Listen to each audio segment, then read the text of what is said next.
দুর্গাপুজো শুরু হয়ে গেল, মহালয়ার পর আমাদের দুর্গাপুজো শুরু। তো আপনার পান্ডুয়ার এখন পুজোর এতে আপনাদের পান্ডুয়ার তরফ থেকে কি মানে বার্তা না মানে কি করছেন যাতে সাধারণ মানুষের পুজো দেখতে অসুবিধা না হয়? সবই করছি। প্রথমে পান্ডুয়া হুগলি জেলা সারা বাংলার মানুষকে শারদীয়া দেবীর আগমনে শারদীয়া প্রীতি শুভেচ্ছা অভিনন্দন জানাই। যে 4টে দিন কাটবে, ষষ্ঠী, সপ্তমী, অষ্টমী, নবমী, দশমী, সেই 5টা দিন যেন ভালো মতো কাটুক সবার কাছে বলবো, এবং সবাই ভালো থাকুক, সুস্থ থাকুক, তার পরিবার সবাইকে নিয়ে আনন্দ মুখর হয়ে উঠুক এই দুর্গা শারদীয়া উৎসব। সিপিএমরা বলছে, বিরোধী দলেরা বলছে উৎসবে ফিরতে চান না, তারা উৎসবে ফিরতে চান না, কিন্তু তারা গিয়ে দেখা যাচ্ছে রেস্টুরেন্টে গিয়ে খাবার খাচ্ছে। দেশের ভালো চায় না, নিজের ছাড়া দেশের ভালো চায় না, জনগণের ভালো চায় না। যে শতরূপা, মোহাম্মদ সেলিম, সুজন চক্রবর্তী, বড় বড় যারা লিডার নিজেদের মনে করে, তাই তারা বাইরে থেকে চীন এবং পাকিস্তানের গুপ্তচরদের সহযোগিতায় লক্ষ লক্ষ টাকা, কোটি কোটি টাকা খরচা করছে। টাকাটা আসছে কোথা থেকে?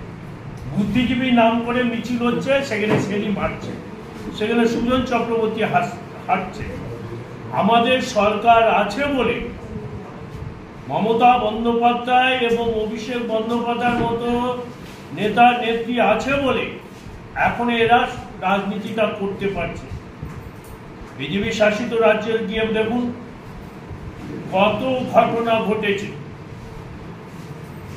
মধ্যপ্রদেশ বলুন, উত্তরপ্রদেশে হাতরাস বলুন, আসামে ডিটেনশন ক্যাম্পে তো শত শত মানুষকে মেরে ফেলল। মণিপুরের মতো জায়গা, গুজরাটের মতো জায়গা, রাজস্থানের মতো জায়গা, কেরলের মতো জায়গা, সর্বত্রই বিজেপি, ত্রিপুরার মতো জায়গা, উলঙ্গ অবস্থা ভদ্রমহিলাকে রাস্তায় দিয়ে মারতে মারতে কেরোসিন পেট্রোল দিয়ে পুড়িয়ে মেরে দিল। সেখানে কোনো আন্দোলন নেই, যত আন্দোলন এখানে। ওদের দেশের বাবা মারা গেছে চীনের, এখানে আন্দোলন। ওদের বাবা মারা গেছে রাশিয়া, এখানে আন্দোলন। কমিউনিস্ট বাংলায় কিছু নেই। যদি কিছু থাকতো, একটা এমএলএ যদি থাকতো, তা বলতাম না আছে। 2026 আগাম জানিয়ে দিচ্ছি, বাংলা থেকে বিজেপি সিপিএম নিশ্চিহ্ন হয়ে যাবে, কিছু থাকবে না। আর এরা তো অভয়া তিলোত্তমার বিষয় নিয়ে যেগুলো বলছিলে আন্দোলন,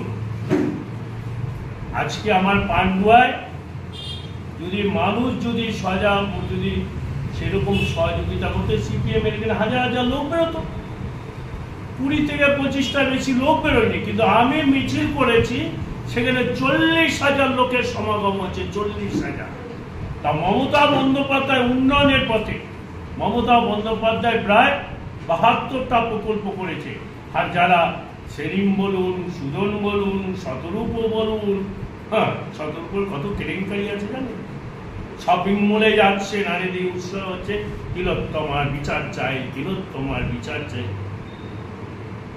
আজকে দুর্গা উৎসব প্রতিটা ঘরে ঘরে, যারা আমার পান্ডুয়াতে প্রায় 260খানা চেক নিয়েছে, 260খানায় চেক নিয়েছে। অনেক তো বিজেপি ক্লাব আছে, মহিলারা তো ঘন্টা দাঁড়িয়ে জয় শ্রীরাম বলতে বলতে তারাও তো টাকা নিয়ে গেছে। সরকারের পয়সা নেবো, সরকারের বিরুদ্ধে সমালোচনা করবো।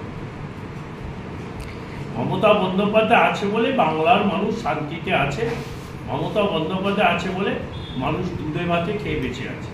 বলছি 2022 সালের 21শে জুলাই তারপর 2024-এ কিছুদিন আগে সারা পেলাম এবং তার বন্যা সারা হলো,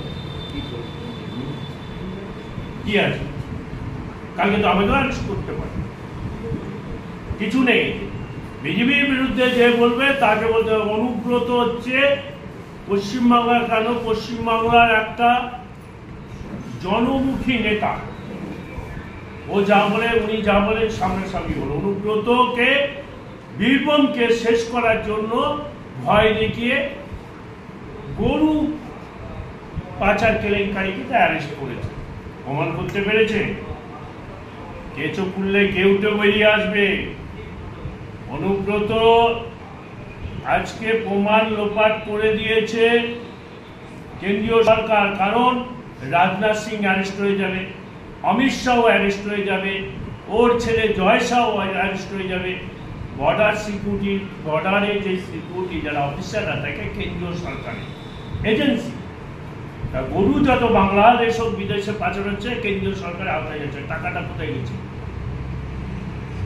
ইডির সিবিআই বারবার ক্ষমতা নেই যারা অনুব্রতর মতো স্বচ্ছ ভাবমূর্তি লোককে আটকে রাখে। এটা দেখেছিল যে লোকসভা ভোটে যদি 2টো সিট আনতে পারি বীরভূম থেকে, তার জন্য ওকে অ্যারেস্ট করেছে। কি হয়েছে? প্রমাণ পাইনি, পেয়ে গেছে। মমতা বন্দ্যোপাধ্যায় লোককে ভয় দেখিয়ে কোনো কিছু করতে পারবে না, অভিষেক বন্দ্যোপাধ্যায়কে ভয় দেখিয়ে কিছু করতে পারবে না। আগামী দিন আমি বলেছিলাম 2024-23 আমাদের যে লোকসভা নির্বাচন হয়েছে 24-এ, সেই লোকসভা নির্বাচনে আমরা বলেছিলাম বিজেপি এককভাবে সরকারে আসতে পারবে না। আমি নিজে বলেছি 2029-এ দেবেন বিজেপি লঙ্ক ডঙ্কা হয়ে যাবে, লঙ্ক ডঙ্কা, 100 বেরোবে না। এখন নরেন্দ্র মোদী কোনো সময় নীতিশের পা ধরে টানছে, কোনো সময় চন্দ্রবাবু নাইডুর পা ধরে টানছে। অন্ধ্রপ্রদেশে প্রধানমন্ত্রী এখন পা ছাটা ছাড়া আর কিছু করছে না। তাই যতই ইডি সিবিআই রাখো, বাংলা বাংলায় থাকবে, মমতা মমতা ব্যানার্জি থাকবে, অভিষেক ব্যানার্জি থাকবে। বিরোধীরা এখন বাড়ি বাড়ি গিয়ে প্রচার সামনে রাখে, গরু বেঁধে রাখে যাতে চুরি না হয়ে যায়। কে বলে বিরোধীরা? কে কে বিরোধী বলতে? কে? বিজেপি। বিজেপি কে? আমাদের দিলীপ ঘোষ, যে আরো যে আছে, দিলীপ ঘোষ, গয়লা ঘোষ, নন্দ ঘোষ। ও তাহলে 80 বছরের বুদ্ধি হবে না দিলীপ ঘোষ, 80 তোর বুদ্ধি হবে না। আর নিশ্চয়ই যারা দিলীপ ঘোষ, গয়লা ঘোষ তারা গরু চুরি করেছিল।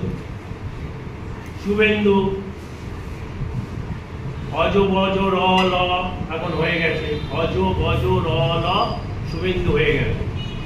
ওরা কদিন পরে আমাদের মেন্টালে ওকে পাঠাতে হবে, রাঁচি ঠাচিকে পাঠাতে হবে। শুভেন্দু গরু চুরি আমরা করি না, গরু চুরি করেছে ওদের লোকেরা বলে। আমি সঞ্জয় ঘোষ বলছি, গরু চুরি ওরাই করছে কেন্দ্রীয় সরকার। শুভেন্দু অধিকারী বলছে যে আমার এলাকা থেকে দাঁড়িয়ে মমতা ব্যানার্জি আমার খুব হেরেছে, এর আগেও বলেছে এবং আমি শুভেন্দুকে বলছি, ওর বাবার যদি ক্ষমতা থাকে, শুভেন্দু অধিকারী বাবা যদি ক্ষমতা থাকে আমার পান্ডুয়াতে দ্বারা যদি ওকে গো হারা যদি জামানত জব্দ করতে পারি, আমি সঞ্জয় ঘোষ আমি রাজনীতি করার ছেড়ে দেব। শুভেন্দুকে চ্যালেঞ্জ করছি, পান্ডুয়া তো দ্বারা ওকে যদি না হারাতে পারি, না জামানত জব্দ করতে পারি, আমি রাজনীতি করার ছেড়ে দেবো। আমি সঞ্জয় ঘোষ, আমি জেলা কমিটির সেক্রেটারি বলছি। আরেকটা হচ্ছে শুভেন্দু অধিকারী আরেকদিকে আনন্দ হচ্ছে দিদির যত ভোট আসলে দিদি পাস বা ভাঙতো, কিন্তু এই সন্দীপ ঘোষই দিদি প্রত্যেকবারই তার প্লাস্টার করতে পারি। তাহলে দিদির সাথে কি সন্দীপ ঘোষের কি অ্যাটাচ আছে এই কেন্দ্রের সঙ্গে? আমি কি বললাম? আমি বেশি কিছু বলবো না। ওকে পাগলা গারদে ভর্তি করবো রিসেন্ট, আর 26 আর বেশি দিন নেই, আর 1 বছর পর মানে যেই পাগলা গারদে চলে যাবে শুভেন্দু অধিকারী রাজনীতি বুক করে রেখে দিয়েছে।